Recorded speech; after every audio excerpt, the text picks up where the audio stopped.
ನಮಸ್ಕಾರ ವೀಕ್ಷಕರೇ. ಹೇಳೋದಕ್ಕೂ ಮಾಡೋದಕ್ಕೂ ಸರಿ ಹೋಯ್ತು ಅನ್ನೋ ಮಾತೊಂದಿದೆ. ಈಗ ಅದಕ್ಕೆ ತಕ್ಕ ಹಾಗೆ ಕಾಂಗ್ರೆಸ್ ವಿರುದ್ಧ ಹೊಸ ಆರೋಪವೊಂದು ಕೇಳಿ ಬರ್ತಾ ಇದೆ. ಹಿಂದೂಗಳಿಗೆ ದೇವಸ್ಥಾನವನ್ನ ಮರಳಿ ಸಿಗೋದನ್ನ ತಪ್ಪಿಸೋದಕ್ಕೆ ಕಾಂಗ್ರೆಸ್ ಕಾನೂನು ಅಸ್ತ್ರ ಪ್ರಯೋಗಿಸ್ತಾ ಇದೆ ಅನ್ನೋದರ ಅಪ್ಡೇಟ್ ಬರ್ತಾ ಇದೆ. ನೇರವಾಗಿ ಪಕ್ಷದ ಕಡೆಯಿಂದ ಸುಪ್ರೀಂ ಕೋರ್ಟ್ನಲ್ಲಿ ಅರ್ಜಿ ಸಲ್ಲಿಕೆಯಾಗಿದ್ದು, ಇನ್ನು ಮುಂದೆ ದೇವಸ್ಥಾನಗಳು ಹಿಂದೂಗಳ ಕೈ ಸೇರದಂತೆ ಎಚ್ಚರಿಕೆಯನ್ನ ವಹಿಸಲಾಗ್ತಾ ಇದೆ. ಇದು ರಾಜಕೀಯ ವಲಯದಲ್ಲಿ ದೊಡ್ಡ ಮಟ್ಟದ ಚರ್ಚೆಗಳಿಗೆ ದಾರಿ ಮಾಡಿಕೊಡ್ತಾ ಇದೆ. ಇನ್ನೊಂದೆಡೆ ಕಾಂಗ್ರೆಸ್ನ ರಾಜಕೀಯ ಸ್ಟೈಲ್ಗೆ ಹಿಮಾಚಲ ಪ್ರದೇಶ ಕಂಪ್ಲೀಟ್ ಬೀದಿಗೆ ಬಂದಿದೆ. ಇಡೀ ದೇಶದಲ್ಲಿ ಅತ್ಯಂತ ಸಾಲ ಮಾಡಿಕೊಂಡ ರಾಜ್ಯ ಅನ್ನೋ ಪಟ್ಟ ಸಿಕ್ಕಿದ್ದು, ಅಲ್ಲಿನ ಜನರು ಸರ್ಕಾರಕ್ಕೆ ಹಿಡಿ ಶಾಪವನ್ನ ಹಾಕ್ತಾ ಇದ್ದಾರೆ. ಅಂದಹಾಗೆ ಈ ಪರಿಸ್ಥಿತಿ ಬಂದಿದ್ದು ಗ್ಯಾರಂಟಿಗಳಿಂದ ಅನ್ನೋದು ಕೂಡ ರಿವೀಲ್ ಆಗಿದ್ದು, ಮುಂದಿನ ತಯಾರಿ ಕರ್ನಾಟಕ ಹಾಗೂ ತೆಲಂಗಾಣ ಅಂತ ಹೇಳಲಾಗ್ತಾ ಇದೆ. ಇದೆಲ್ಲವನ್ನ ಒನ್ ಬೈ ಒನ್ ವಿವರಿಸ್ತಾ ಹೋಗ್ತೀವಿ. ಈ ವಿಡಿಯೋವನ್ನ ತಪ್ಪದೆ ಕೊನೆ ತನಕ ನೋಡಿ. ಅದಕ್ಕೂ ಮುನ್ನ ಮೀಡಿಯಾ ಮಾನ್ಸ್ಟರ್ ಚಾನೆಲ್ ಅನ್ನ ತಪ್ಪದೆ ಸಬ್ಸ್ಕ್ರೈಬ್ ಮಾಡಿ. ಎಸ್, ಭಾರತದ ಪುರಾತನ ರಾಜಕೀಯ ಪಕ್ಷ, ಸ್ವಾತಂತ್ರ್ಯ ತಂದುಕೊಟ್ಟವರೆಲ್ಲ ಇಲ್ಲೇ ಇದ್ರು ಅಂತ ಬಿಂಬಿತವಾಗಿರೋ ಪಕ್ಷ, ಜನರೇಷನ್ಗಳು ಬದಲಾದ್ರೂ ಇನ್ನೂ ತನ್ನ ಅಸ್ತಿತ್ವ ಉಳಿಸಿಕೊಂಡು ಬಂದಿರೋ ಪಕ್ಷ ಅಂದ್ರೆ ಅದು ಕಾಂಗ್ರೆಸ್. ರಾಜಕೀಯ ಮಾಡೋದನ್ನ ಕಾಂಗ್ರೆಸ್ಗೆ ಯಾರು ಹೇಳಿಕೊಡೋ ಅವಶ್ಯಕತೆ ಇಲ್ಲ ಅನ್ನೋದು ಒಂದರ್ಥದಲ್ಲಿ ನಿಜವೇ. ಆದ್ರೆ ಆ ರಾಜಕೀಯ ಸರಿಯಾದ ದಾರಿಯಲ್ಲಿ ಇದ್ದಿದ್ರೆ ಇವತ್ತು ಕಾಂಗ್ರೆಸ್ ಅನ್ನ ಬೀಟ್ ಮಾಡೋದಕ್ಕೆ ಯಾರ ಕೈಯಲ್ಲೂ ಆಗ್ತಾ ಇರಲಿಲ್ಲ ಅಂತ ಜನರು ಹೇಳ್ತಿದ್ದಾರೆ. ತಲತಲಾಂತರದಿಂದ ಮಾಡಿಕೊಂಡು ಬಂದಿದ್ದ ತಪ್ಪುಗಳು ಕುಗ್ಗೋ ಬದಲಿಗೆ ಮತ್ತಷ್ಟು ಹೆಚ್ಚಾಗ್ತಾ ಇದೆ ಅನ್ನೋ ಆರೋಪ ಮೊದಲಿಂದಲೂ ಇದೆ. ಈಗ ಹಿಂದೂಗಳ ವಿಷಯದಲ್ಲಿ ಕಾಂಗ್ರೆಸ್ ಇನ್ನೊಂದು ದೊಡ್ಡ ತಪ್ಪು ಮಾಡಿ ಜನಾಕ್ರೋಶಕ್ಕೆ ದಾರಿ ಮಾಡಿಕೊಡ್ತಾ ಇದೆ. ಈ ಬಾರಿ ಕಾಂಗ್ರೆಸ್ ನಿಲುವು ಇದು ಪಕ್ಕಾ ಹಿಂದೂ ವಿರೋಧಿ ಪಕ್ಷ ಅನ್ನೋದಕ್ಕೆ ಅನುಮಾನವೇ ಇಲ್ಲ ಅನ್ನೋ ಮಾತುಗಳು ಬರುವಂತೆ ಮಾಡ್ತಾ ಇದೆ. 500 ವರ್ಷಗಳ ಸುದೀರ್ಘ ಹೋರಾಟದ ಬಳಿಕ ರಾಮ ಮಂದಿರ ಭಾರತೀಯರಿಗೆ ಸಿಕ್ಕಿದೆ. ಇದರ ಬೆನ್ನಲ್ಲೇ ಕಾಶಿ, ಮಥುರಾ, ಜ್ಞಾನವಾಪಿ ಸೇರಿ ಹಲವು ಪ್ರದೇಶಗಳಲ್ಲಿ ದೇಗುಲದ ಮೇಲೆ ಬೇರೆ ಏನೋ ಕಟ್ಟಿದ್ದಾರೆ ಅನ್ನೋದಕ್ಕೆ ಸಾಕ್ಷಿಗಳು ಸಿಗ್ತಾ ಇವೆ. ಇದು 1-2ಕ್ಕೆ ಸೀಮಿತವಾಗದೆ ಸಾಕಷ್ಟು ದೇಗುಲಗಳ ಮೇಲೆ ಬೇರೆ ಬೇರೆ ಕಟ್ಟಡಗಳು ಇರೋದು ಬೆಳಕಿಗೆ ಬರ್ತಾನೆ ಇದೆ. ಕೋರ್ಟ್ಗಳು ಸರ್ವೆ ಮಾಡೋದಕ್ಕೆ ಅನುಮತಿಯನ್ನ ಕೊಡ್ತಾ ಇವೆ. ಇದರ ವಿರುದ್ಧವೇ ಈಗ ಕಾಂಗ್ರೆಸ್ ನಾಯಕರು ಸುಪ್ರೀಂ ಕೋರ್ಟ್ ಮೊರೆ ಹೋಗಿರೋದು. ಕೆಳ ಕೋರ್ಟ್ಗಳು ದೇವಸ್ಥಾನದ ಮೂಲ ಹುಡುಕೋ ಕಾರಣಕ್ಕೆ ಸರ್ವೆಗೆ ಅನುಮತಿ ಕೊಡ್ತಾ ಇವೆ. ದಯವಿಟ್ಟು ಯಾವ ಕೋರ್ಟ್ ಕೂಡ ಸರ್ವೆಗೆ ಅನುಮತಿ ಕೊಡದಂತೆ ನೋಡ್ಕೊಳ್ಳಿ ಅಂತ ಹಲವು ಕಾಂಗ್ರೆಸ್ ನಾಯಕರು ಸುಪ್ರೀಂ ಕೋರ್ಟ್ಗೆ ಅರ್ಜಿ ಸಲ್ಲಿಸಿದ್ದಾರೆ. ಇಷ್ಟೇ ಅಲ್ಲದೆ ಈಗ ಯಾವೆಲ್ಲ ಜಾಗಗಳಿಗೆ ಸರ್ವೆ ಮಾಡೋದಕ್ಕೆ ಅನುಮತಿ ಸಿಕ್ಕಿದೆಯೋ ಅದೆಲ್ಲದಕ್ಕೂ ಸ್ಟೇ ತನ್ನಿ ಅಂತ ಒತ್ತಾಯ ಮಾಡ್ತಾ ಇದ್ದಾರೆ. ಈ ಬೇಡಿಕೆಗಳು ಇಷ್ಟಕ್ಕೆ ಮುಗಿದಿಲ್ಲ. ಸುಪ್ರೀಂ ಕೋರ್ಟ್ ಎಲ್ಲಾ ರಾಜ್ಯಗಳು ಹಾಗೂ ಕೇಂದ್ರಾಡಳಿತ ಪ್ರದೇಶಗಳಿಗೆ ಸ್ಟ್ರಿಕ್ಟ್ ಆದೇಶವನ್ನ ಕೊಡಬೇಕು. ಇನ್ನು ಮುಂದೆ ಯಾರು ಕೂಡ ಸರ್ವೆ ಮಾಡಿಸಲೇಬಾರದು ಅನ್ನೋ ಬೇಡಿಕೆಯನ್ನ ಕೋರ್ಟ್ ಮುಂದಿಟ್ಟಿವೆ.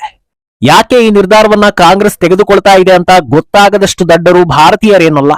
ಆದ್ರೆ ಈಗ ಈ ವಿಚಾರ ಮುಂದೆ ಬರ್ತಾ ಇರೋದು ಯಾಕೆ ಅನ್ನೋದು ಹಲವರ ಪ್ರಶ್ನೆ. ಅಂದಹಾಗೆ ಕಾಂಗ್ರೆಸ್ ಅನ್ನ ಯಾಕೆ ಇಂಟೆಲಿಜೆಂಟ್ ಅಂತ ಹೇಳ್ತಾರೆ ಅನ್ನೋದಕ್ಕೆ ಇದೇ ಬೆಸ್ಟ್ ಎಕ್ಸಾಂಪಲ್. ಉತ್ತರ ಪ್ರದೇಶದ ಸಂಬಾಲ್ನಲ್ಲಿ ಇದೇ ವಿಚಾರವಾಗಿ ಗಲಾಟೆ ಆಗಿದೆ. ದುಷ್ಕರ್ಮಿಗಳನ್ನ ಹತ್ತಿಕ್ಕಲಾಗಿದೆ. ಅವರ ಓಲೈಕೆಗೆ ಕಾಂಗ್ರೆಸ್ ಮುಂದಾಗ್ತಾ ಇದೆ. ಈ ಹೊತ್ತಲ್ಲಿ ಈ ರೀತಿ ಸರ್ವೆ ಮಾಡೋದ್ರಿಂದ ಜೀವ ಹೋಗುತ್ತೆ, ಆದ್ರಿಂದ ಸರ್ವೆಯನ್ನ ಮಾಡಬೇಡಿ ಅಂತ ಮನವಿ ಮಾಡೋದು. ಏನೂ ವಿಚಾರ ಗೊತ್ತಿಲ್ಲದೆ ಕೇವಲ ಈ ಸ್ಟೇಟ್ಮೆಂಟ್ ಕೇಳಿಸಿಕೊಳ್ಳೋ ಜನಸಾಮಾನ್ಯರು ಅಬ್ಬಬ್ಬಾ ಎಂತ ಮಾತು, ಶಾಂತಿಗೋಸ್ಕರ ಎಷ್ಟು ಕಷ್ಟಪಡ್ತಾ ಇದ್ದಾರೆ ಅಂತ ಅಂದ್ಕೊಳ್ತಾರೆ. ಒಂದು ಕಡೆ ಓಲೈಕೆಯೂ ಆಗುತ್ತೆ, ಇನ್ನೊಂದು ಕಡೆ ಶಾಂತಿ ದೂತರು ಅನ್ನೋ ಹೆಸರು ಕೂಡ ಸಿಗುತ್ತೆ ಅನ್ನೋ ಪ್ಲಾನ್ ಇದೆ ಅಂತ ಹೇಳಲಾಗ್ತಾ ಇದೆ. ಇನ್ನು ಈ ರೀತಿಯ ಪ್ರೊಪಾಗಾಂಡಾಗಳನ್ನ ಜನರ ತಲೆಯಲ್ಲಿ ತುಂಬೋದು ಕೂಡ ಕಷ್ಟದ ವಿಷಯವೇನೂ ಅಲ್ಲ. ದೇಶದಲ್ಲಿ ಕಾಂಗ್ರೆಸ್ನ ಎಕೋಸಿಸ್ಟಮ್ ಬಹಳ ವ್ಯಾಪಕವಾಗಿದೆ ಹಾಗೂ ಬಲಿಷ್ಠವಾಗಿದೆ ಅಂತ ಜನರು ಹೇಳ್ತಾರೆ. ಒಂದು ವಿಚಾರವನ್ನ ಜನರ ತಲೆಯಲ್ಲಿ ತುಂಬಬೇಕು ಅಂತ ಡಿಸೈಡ್ ಮಾಡಿದ್ರೆ ರಾಜಕಾರಣಿಗಳು ಭಾಷಣದಲ್ಲಿ ಹೇಳ್ತಾರೆ, ಅವರ ಬಳಗದ ಪ್ರೊಫೆಸರ್ಗಳು ಕಾಲೇಜಲ್ಲಿ ಹೇಳ್ತಾರೆ, ಪುಸ್ತಕಗಳು, ಲೇಖನಗಳು, ಕಾರ್ಟೂನ್ನಲ್ಲೂ ಅದೇ ವಿಚಾರವನ್ನ ಹರಡಿಸ್ತಾರೆ, ಸೋಷಿಯಲ್ ಮೀಡಿಯಾಗಳಲ್ಲಿ ಇಂಥ ವಿಚಾರಗಳನ್ನ ತುಂಬೋದಕ್ಕೆ ಅಂತಲೇ ಸಹಾಯಕರಿದ್ದಾರೆ, ಸಿನಿಮಾದಲ್ಲೂ ಕೂಡ ತಮ್ಮ ಬಳಗದವರಲ್ಲಿ ಇದೇ ವಿಚಾರವನ್ನ ಹೇಳಿಸ್ತಾರೆ. ಅಂತಿಮವಾಗಿ ಸರ್ವೆ ಮಾಡಿದ್ರಿಂದಲೇ ಗಲಾಟೆ ಆಗಿದ್ದು, ಸರ್ವೆ ಆಗದಿದ್ದರೆ ಗಲಾಟೆ ಆಗ್ತಾ ಇರಲಿಲ್ಲ. ಸರ್ವೆ ಮಾಡಿಸಿದ್ದೇ ಬಿಜೆಪಿ, ಗಲಭೆಗೆ ಕಾರಣ ಅವರೇ ಅನ್ನೋದನ್ನ ಜನರಲ್ಲಿ ಮನದಟ್ಟಾಗುವಂತೆ ಮಾಡ್ತಾರೆ.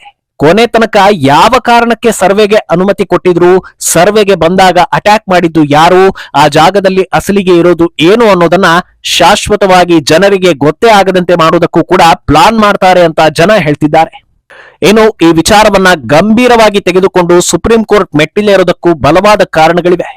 ಅದು ರಾಮ ಮಂದಿರ ನಿರ್ಮಾಣ ಆಗಿರೋದು. ಅಯೋಧ್ಯೆಯಲ್ಲಿ ರಾಮ ಮಂದಿರ ಕಟ್ಟಿದ್ರಿಂದ ಕಾಂಗ್ರೆಸ್ ಬಗ್ಗೆ ಅದರ ಬೆಂಬಲಿಗರಿಗೆ ದೊಡ್ಡ ಮಟ್ಟದಲ್ಲಿ ಬೇಸರ ಆಗಿದೆ. ಏನೇ ಮಾಡಿದ್ರೂ ಆ ಬೇಸರದಿಂದ ಹೊರ ಬರ್ತಾನೇ ಇಲ್ಲ. ಸ್ವತಃ ರಾಹುಲ್ ಗಾಂಧಿ ಓಪನ್ ಆಗಿ ನಮ್ಮ ಕೈಗೆ ಅಧಿಕಾರ ಕೊಡಿ, ರಾಮ ಮಂದಿರಕ್ಕೆ ಬೀಗ ಹಾಕಿಸ್ತೀನಿ ಅಂತ ಹೇಳಿದ್ರು ಅವ್ರು ಯಾರು ಸಮಾಧಾನ ಆಗಿಲ್ಲ. ಈಗ ನೋಡಿದ್ರೆ ಒಂದೊಂದೇ ದೇವಸ್ಥಾನಗಳ ಸತ್ಯಾಂಶ ಆಚೆ ಬರ್ತಾ ಇದೆ. ಹಿಂಗೆ ಆಯ್ತು ಅಂದ್ರೆ ಕಾಂಗ್ರೆಸ್ ಅನ್ನ ಹೇಗೆ ನಂಬೋದು ಅಂತ ಬೆಂಬಲಿಗರಿಗೆ ಅನ್ನಿಸುತ್ತೆ. ದೇಶ ಮುಳುಗಿದ್ರು ಪರವಾಗಿಲ್ಲ, ಅವರಿಗೆ ಬೇಸರ ಆಗದೆ ಇರೋ ತರ ಏನಾದ್ರೂ ಮಾಡ್ಲೇಬೇಕು ಅನ್ನೋ ಕಾರಣಕ್ಕೆ ಇದೆಲ್ಲವನ್ನ ಮಾಡ್ತಿದ್ದಾರೆ ಎನ್ನಲಾಗಿದೆ. ಇನ್ನು ಒಂದ್ ಕಡೆ ವೋಟ್ಗಾಗಿ ಓಲೈಕೆ ಅನ್ನೋದಕ್ಕೆ ಇದೊಂದು ಎಕ್ಸಾಂಪಲ್ ಆಗ್ತಾ ಇದೆ. ಆದ್ರೆ ಇನ್ನೊಂದು ಕಡೆ ಅಧಿಕಾರ ಸಿಕ್ಕಿರೋ ಕಡೆ ಅಭಿವೃದ್ಧಿ ಮಾಡಿದ್ರ ಅಂತ ಕೇಳಿದ್ರೆ ಹೂ ಅನ್ನೋದಕ್ಕೆ ಚಾನ್ಸೇ ಇಲ್ಲ ಅನ್ನೋ ಹಾಗಾಗಿದೆ. ಗ್ಯಾರಂಟಿಗಳ ಮೂಲಕ ಹಲವು ರಾಜ್ಯಗಳಲ್ಲಿ ಕಾಂಗ್ರೆಸ್ ಅಧಿಕಾರಕ್ಕೆ ಬಂದಿದೆ ಅನ್ನೋದು ಗೊತ್ತಿರೋದೆ. ಈ ಪೈಕಿ ಈಗ ದೊಡ್ಡ ಮಟ್ಟದಲ್ಲಿ ಸದ್ದು ಮಾಡ್ತಾ ಇರೋದು ಹಿಮಾಚಲ ಪ್ರದೇಶ. ಕಾರಣ ಆರ್ಥಿಕವಾಗಿ ಕಂಪ್ಲೀಟ್ ಬೀದಿಗೆ ಬಂದಿರೋದು. ಪ್ರತಿ ವರ್ಷವೂ ಕೇಂದ್ರದಿಂದ ಎಲ್ಲಾ ರಾಜ್ಯಗಳಿಗೆ ಇಂತಿಷ್ಟು ಸಾಲದ ವ್ಯವಸ್ಥೆ ಇರುತ್ತೆ. ಅದೇ ರೀತಿ ಈ ವರ್ಷ ಹಿಮಾಚಲ ಪ್ರದೇಶಕ್ಕೆ ಇರಿಸಿದ್ದ 6,200 ಕೋಟಿ ರುಗಳ ಸಾಲದ ಲಿಮಿಟ್ ಅನ್ನ ಕಾಂಗ್ರೆಸ್ ಸರ್ಕಾರ ದಾಟಿ ಮುಂದಕ್ಕೆ ಹೋಗಿದೆ. ಇಡೀ ರಾಜ್ಯ ಪ್ರತಿ ತಿಂಗಳು ಸಾಲದಲ್ಲೇ ನಡೀತಾ ಇದ್ದು ಕೈ ನಾಯಕರಿಗೆ ಟೆನ್ಷನ್ ಶುರುವಾಗಿದೆ. ಸರ್ಕಾರಿ ಉದ್ಯೋಗಿಗಳ ಸಂಬಳ, ನಿವೃತ್ತಿ ಹೊಂದಿದವರಿಗೆ ಪಿಂಚಣಿ ಇದ್ಯಾವುದಕ್ಕೂ ಹಣ ಸರಿ ಹೊಂದದೆ ಪ್ರತಿ ತಿಂಗಳು ಸಾಲ ಮಾಡುವಂತಾಗಿದೆ. ಸಂಬಳ ಹಾಗೂ ಪಿಂಚಣಿಗೆ ಪ್ರತಿ ತಿಂಗಳು ಸುಮಾರು 2,000 ಕೋಟಿ ರು ಹಣ ಬೇಕಾಗುತ್ತೆ. ಆದ್ರೆ ಇಷ್ಟೊಂದು ಹಣವನ್ನ ರಾಜ್ಯದಲ್ಲಿ ಸೃಷ್ಟಿಸೋದಕ್ಕಾಗ್ಲಿ ಉಳಿಸೋದಕ್ಕಾಗ್ಲಿ ಕಾಂಗ್ರೆಸ್ ಸರ್ಕಾರಕ್ಕೆ ಸಾಧ್ಯವಾಗ್ತಾ ಇಲ್ಲ. ಏನಿಲ್ಲ ಅಂದ್ರೂ ಪ್ರತಿ ತಿಂಗಳು 500 ಕೋಟಿ ರು ಸಾಲ ಮಾಡಲಾಗ್ತಾ ಇದ್ದು ಹಿಮಾಚಲ ಪ್ರದೇಶದ ಒಟ್ಟು ಸಾಲ ಬರೋಬ್ಬರಿ 90,000 ಕೋಟಿಗೆ ಬಂದು ತಲುಪಿದೆ. ಅಂದಹಾಗೆ ಇದೆಲ್ಲವೂ ಖರ್ಚಾಗ್ತಾ ಇರೋದು ಗ್ಯಾರಂಟಿಗಳಿಗೆ. ಯಾವ ಗ್ಯಾರಂಟಿ ಇಲ್ಲದೆ ಯಾವ ಸರ್ಕಾರ ಅಧಿಕಾರಕ್ಕೆ ಬಂದರೂ ರಾಜಕಾರಣಿಗಳು ಆ ಟೆಂಡರ್ ಈ ಟೆಂಡರ್ ಅಂತ ಚೆನ್ನಾಗಿ ದುಡ್ಡು ಮಾಡ್ತಾರೆ ಅನ್ನೋದು ಗೊತ್ತಿರೋದೆ. ತೀರಾ ಅಪರೂಪಕ್ಕೆ ಒಬ್ರೋ ಇಬ್ರೋ ನಿಯತ್ತಲ್ಲಿರ್ಬೋದು ಬಿಟ್ರೆ ರಾಜಕೀಯಕ್ಕೆ ನಾಯಕರು ಬರೋದೇ ದುಡ್ಡು ತಿನ್ನೋದಕ್ಕೆ ಅನ್ನೋದು ಗೊತ್ತಿರೋದೆ. ಅಂಥದ್ರಲ್ಲಿ ಎಲ್ಲೆಲ್ಲಿ ಎಷ್ಟು ಸಿಗುತ್ತೋ ಅದೆಲ್ಲವನ್ನ ನುಂಗಿ ಕೊನೆಗೆ ಜನ ಬೈಬಾರದು ಅನ್ನೋ ಕಾರಣಕ್ಕೆ ಗ್ಯಾರಂಟಿಗಳಿಗೆ ಸಾಲ ಮಾಡೋ ಪರಿಸ್ಥಿತಿಗೆ ಬಂದಿದ್ದಾರೆ ಅಂದ್ರೆ ಹಿಮಾಚಲ ಸರ್ಕಾರದ ವ್ಯವಹಾರಗಳು ಎಷ್ಟು ಭೀಕರವಾಗಿರ್ಬೋದು ಅಂತ ಆರ್ಥಿಕ ತಜ್ಞರು ಮಾತಾಡ್ತಾ ಇದ್ದಾರೆ. ಅಂದಹಾಗೆ ಇದರಲ್ಲಿ ಅಚ್ಚರಿ ಏನೂ ಇಲ್ಲ. ವೈಜ್ಞಾನಿಕ ರೀತಿಯಲ್ಲಿ ಪ್ಲಾನ್ ಮಾಡದೆ ಅಗತ್ಯ ಇದ್ದವರಿಗೆ ಬಿಟ್ಟು ಸಿಕ್ಕವರಿಗೆ ಫ್ರೀ ಕೊಟ್ರೆ ಪಾಪರಾಗೋದ್ರಲ್ಲಿ ಯಾವ ಆಶ್ಚರ್ಯವೂ ಇಲ್ಲ. ಇದೇ ಹಾದಿಗೆ ಕರ್ನಾಟಕ ಹಾಗೂ ತೆಲಂಗಾಣ ಬಂದು ನಿಲ್ಲುತ್ತೆ ಅನ್ನೋದಕ್ಕೆ ಹಿಮಾಚಲ ಪ್ರದೇಶವೇ ಸಾಕ್ಷಿ ಆಗ್ತಾ ಇದೆ. ಸಿದ್ದರಾಮಯ್ಯ ಸರ್ಕಾರದ ಮಂತ್ರಿಗಳನ್ನ ಕೇಳಿದ್ರೆ ಗ್ಯಾರಂಟಿಗಳಿಂದ ರಾಜ್ಯದ ಬೊಕ್ಕಸ ತುಂಬಿ ತುಳುಕಾಡ್ತಾ ಇದೆ ಅಂತ ಹೇಳ್ತಾರೆ. ಆದ್ರೆ ಲೆಕ್ಕ ಕಲಿತವರು ಯಾರು ಇದನ್ನ ಒಪ್ಪುವಷ್ಟು ದಡ್ಡರಲ್ಲ. ಕೊನೆಗೆ ಇದೆಲ್ಲದಕ್ಕೂ ತಲೆ ಕೊಡಬೇಕಾಗಿರೋದು ಜನರೇ ಅನ್ನೋ ಕಾಮನ್ ಸೆನ್ಸ್ ಜನರಲ್ಲಿ ಇಲ್ಲದೆ ಇರೋದ್ರಿಂದ ಹಿಂಗೆಲ್ಲ ಆಗ್ತಾ ಇದೆ ಎನ್ನಲಾಗ್ತಾ ಇದೆ. ಇನ್ನು ಈ ರೀತಿ ರಾಜ್ಯ ಪಾಪರಾಯ್ತು ಅಂದ್ರೆ ಮುಂದೆ ಬರೋ ಸರ್ಕಾರಗಳಿಗೂ ಕಷ್ಟವೇ. 5 ವರ್ಷ ಹಳೆ ಸಾಲವನ್ನ ತೀರಿಸೋದೇ ಆಗ್ಬಿಟ್ರೆ ಅಭಿವೃದ್ಧಿ ಮಾಡೋದು ಯಾವಾಗ ಅನ್ನೋದು ಯಕ್ಷ ಪ್ರಶ್ನೆ.